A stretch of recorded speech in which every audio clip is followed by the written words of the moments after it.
Okay. When I got up here, I was really excited about being here.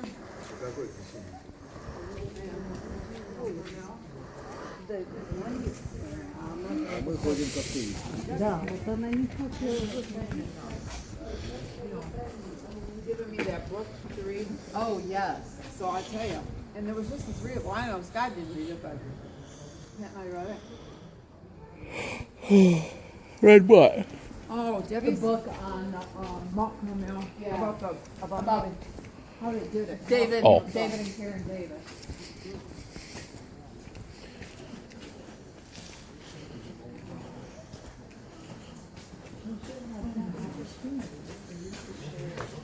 Dad, yeah. John said he took 2,200 pictures. How would you like? 20 pictures.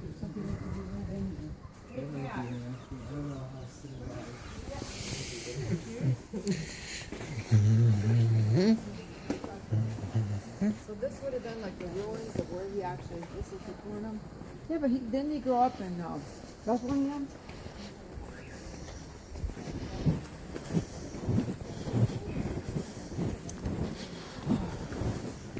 Right? He grew up Yeah. in Bethlehem. His shirt's got spots on it. This shirt's done. Yeah, I thought maybe it had, I thought it was oil or something.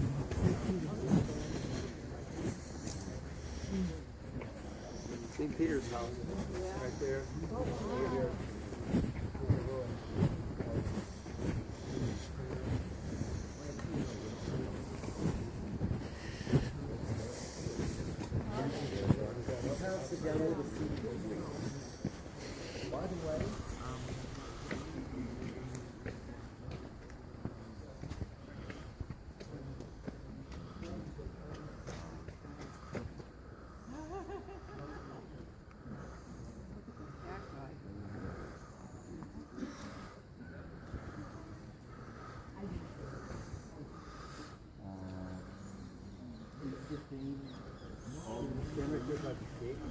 Hey Scott, turn around, Dad, now take our picture. I won't be brief.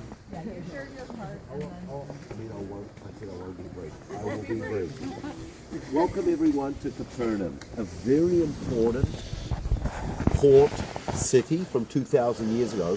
What makes this port here so important is if you look down at the lake here, we are on the very northern tip of the lake, but we're right in the middle.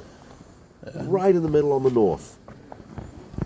If you've ever read in the New Testament, there's a term called the Decapolis. Yep. That means 10 deca polis city. Right.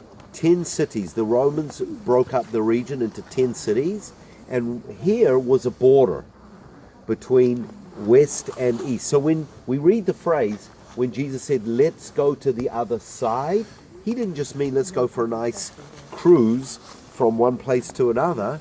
He meant let's go from one city to another. And in this case, west was Jewish and east was Gentile. So on the other side, when he got there and we read the story about the pigs, the demons being cast into the pigs, if you've ever wondered what Jewish farmers were doing breeding pigs, they wouldn't have been Jewish. Right. They would have been Gentile. Okay. So, one of the positive things about the droughts over the years around here is that they have exposed at least 18 ancient ports around the lake, bearing witness to the massive fishing industry 2,000 years ago. And the fishing industry meant, you know, the boats, the nets, the catching the fish, the mending the nets, the packing, the salting, the peppering, the taxation of the fish, probably the oil from the fish, the exporting of the fish, and of course the good eating of it and the good stable diet, protein fish. The water level was lower back then? Okay, now that's a very interesting topic. This is what we don't quite get, because today you've got 8.6 million people drawing water from the lake. Okay? So you'd think that it was way higher 2,000 years ago, but if the droughts have exposed 18 ancient ports, it means it would have been lower 2,000 years ago. So not too sure. It's an interesting almost dichotomy there. Yeah. In any event, Capernaum, the word means Kfar Nahum, the village of comfort, or Nahum, like the minor prophet. We don't know who this Nahum was, but it was a Jewish village, fishing village, but it was, remember, under the occupation of the Romans. Okay? Now, probably it was here, like I mentioned, we're on a border of the Decapolis, also of the Via Maris that I've talked about a number of times, the way of the sea that went all the way from Egypt, and it came up through Megiddo, and it came right up into the northeast, into Assyria. So it was a very strategic place. This was a crossroads place. Okay, Matthew the tax collector, we know he lived in Capernaum. He probably would have sat collecting taxes from the Jewish people, and of course he would have given them to the Romans, as well as probably put some money in his own pocket. What is special about Capernaum in relation to Jesus? Anyone? A lot of healings here. He did a lot of healings here. We know he was born in Bethlehem. He moved from Bethlehem to before Nazareth, Egypt, then to Nazareth. From Nazareth, where did he go? Yes, well, Nazareth is in the Galilee, but it says he came to Capernaum, and he made this his new home. Okay? So this was very special. It was like a round trip, you know. Well, he made this his new home. Now remember, Josephus Flavius talks and lists village by village, town by town, about 357 in the Galilee region. And out of all of those 357 towns and villages, Jesus comes in to one of them called Capernaum. And what does he do here? He makes all these miracles. He does all of these signs. One of them was when they lowered the man into the roof. One of them, it says in Luke chapter 7 that there was a centurion here who had a servant who became sick. The elders, the Jewish elders from here, went to Jesus, and this is what they said. They said, this man, the centurion, is worthy that you should come because he loves our nation and he's built us a synagogue. Why would a Roman centurion love the Jewish nation and build them a synagogue?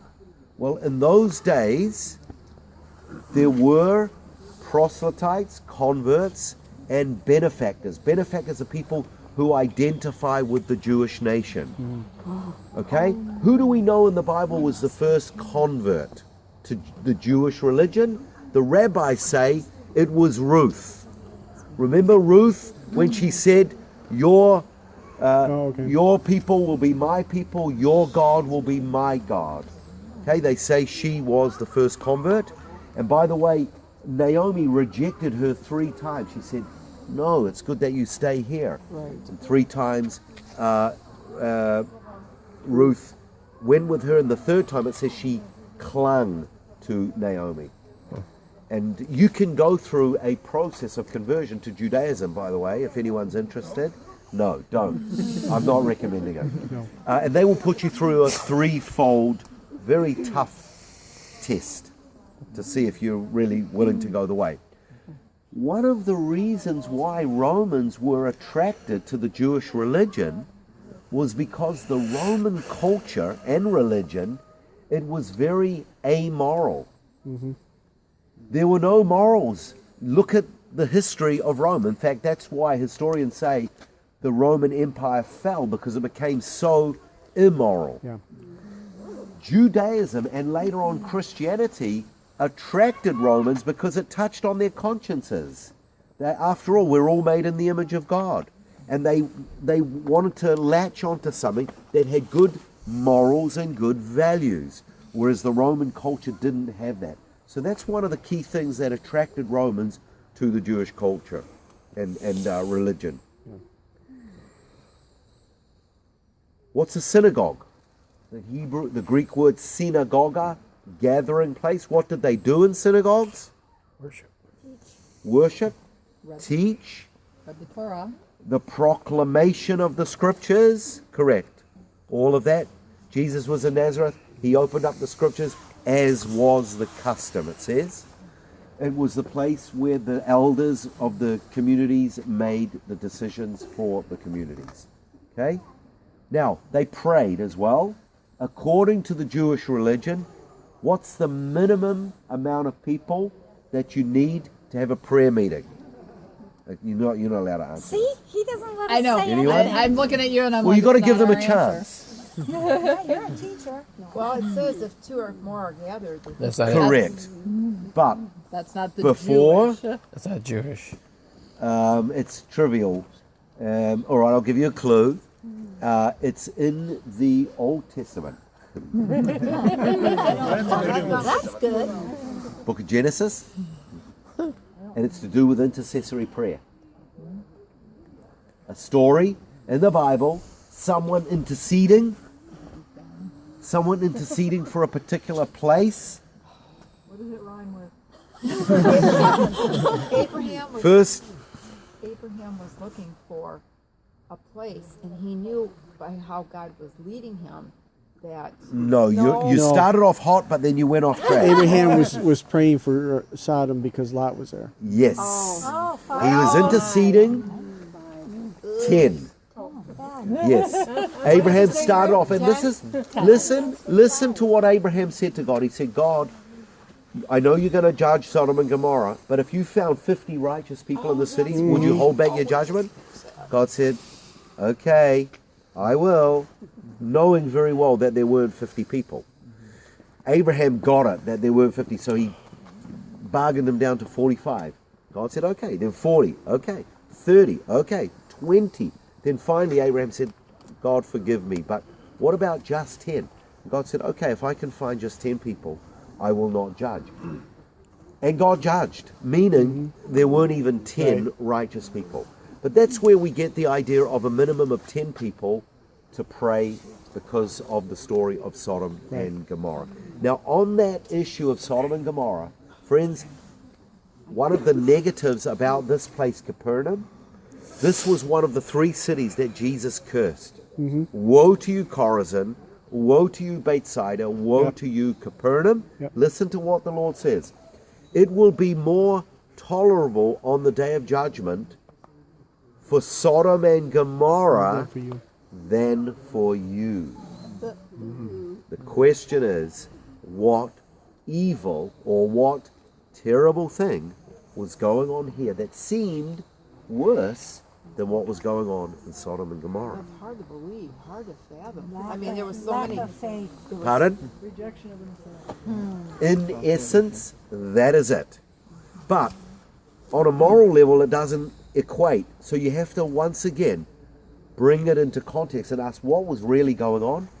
If you put it this way, remember, out of all those over 350 towns and villages, the creator of the world that was born in the flesh, he decides to come into their little town, little village. And what does he do when he gets here? He does all of the things that the Jewish people were expecting Right. the Messiah, the deliverer, the Savior, the judge, the prophet, the priest, who would come and deliver them from the Romans, because they knew God would send someone. And remember, 30 years before, when all the babies were killed, it created a messianic expectation. They knew that somewhere out there was this baby. So they were expecting it. And he comes into their town and village. He does all of these miracles and signs. And it was here that he said, I am the bread. I am first. He uses the term, I am. And then he says, the bread of life. The miracle that came from heaven. It's going to pour down any second. Talking about coming from heaven. And they still rejected him. They loved his sermons, they loved his free food, but they didn't receive him as the one he claimed to be. So that's what makes it so sad. I bet you they felt really guilty after they realized what really happened. No, not really. You know, they Guilty might have felt some or- guilt. I would have. I mean, We missed the boat. yeah. We missed the I boat. mean, they knew, like you said, they knew what was going to happen. They knew it was Regret. gonna be regret. Regret. That's No. the weeping and the gnashing of the teeth. Oh, the regret. Okay, I better just close up because it could rain. What makes this synagogue special? This white one on top is actually from 5 centuries after Jesus, but look at the base of it. That's dated to the 1st century. Oh, okay. That's probably, I would say it's got to be a 1. The 1st century synagogue.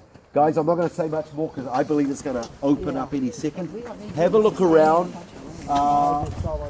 This. No, that was a picture flash. Lastly, the very last thing, underneath that building are remains of a house with graffiti which mentions Christos, Jesus, and Petros. The Byzantine Christians built a church there because they believed that that's where Peter's house was. Because Peter lived here, we know it was here that Jesus' mother-in-law was healed from a fever. In fact, that's why some people say Peter denied the Lord because Jesus healed his Jewish mother-in-law.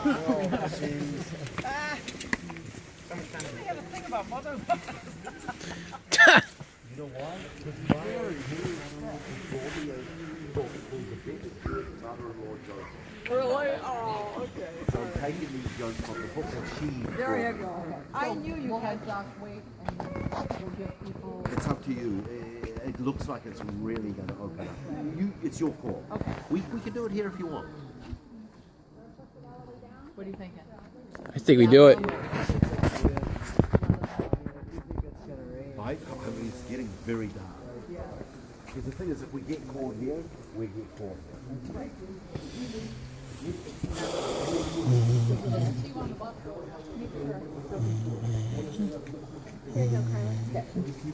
Very nice. Very, very nice. Thank you. Work center, okay?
Very dark. Very dark.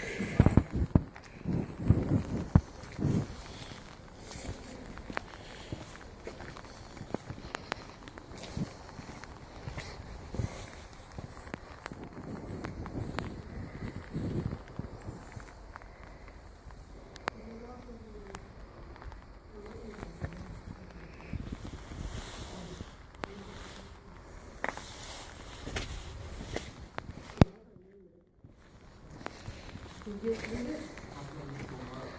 gotta push it down half there. Push it halfway. Okay, you got it?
It's dry over here.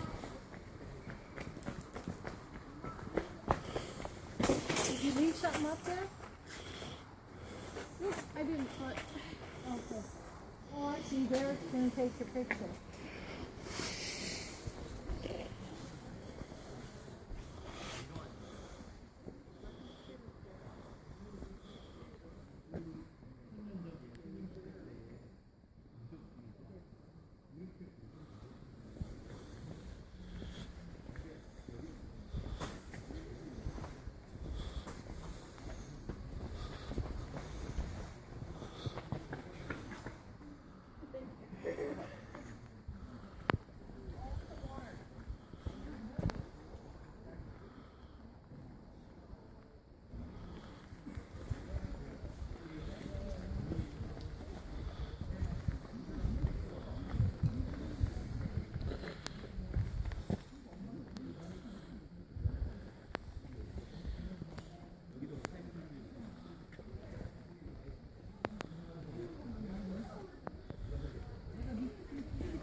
This is St. Peter's house. The remains of St. Peter's house.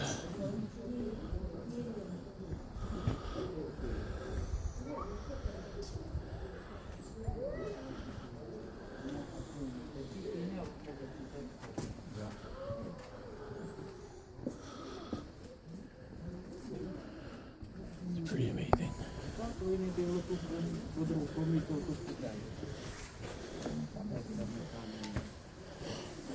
Nie kluczyna. Tam nam gdzieś.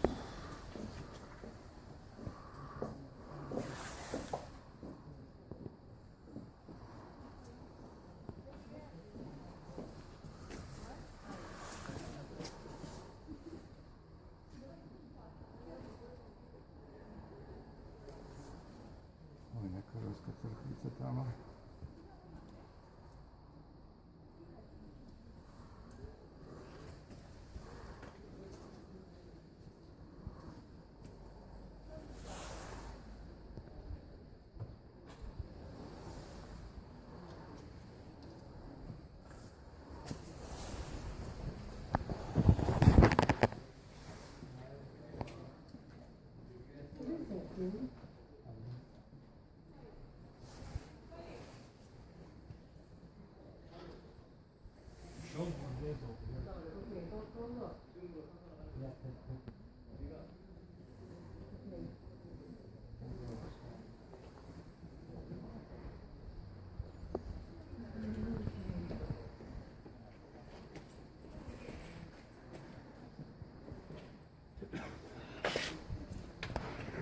ancient that structure is.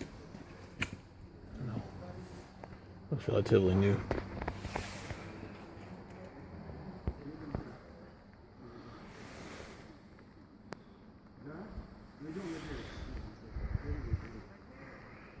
We're at the middle at the top of St.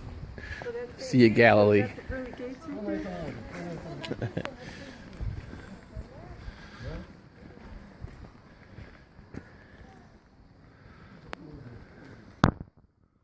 Oh, this place is amazing.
That's looking towards the west and St. Peter's Church.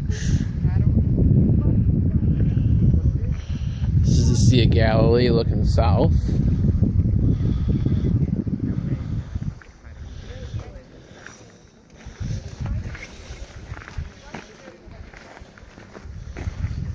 It's a pretty flower.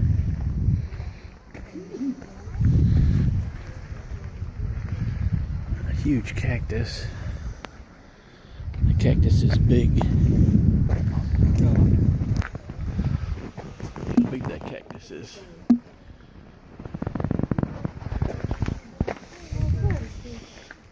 Scott, can you get these two plants for the picture for us?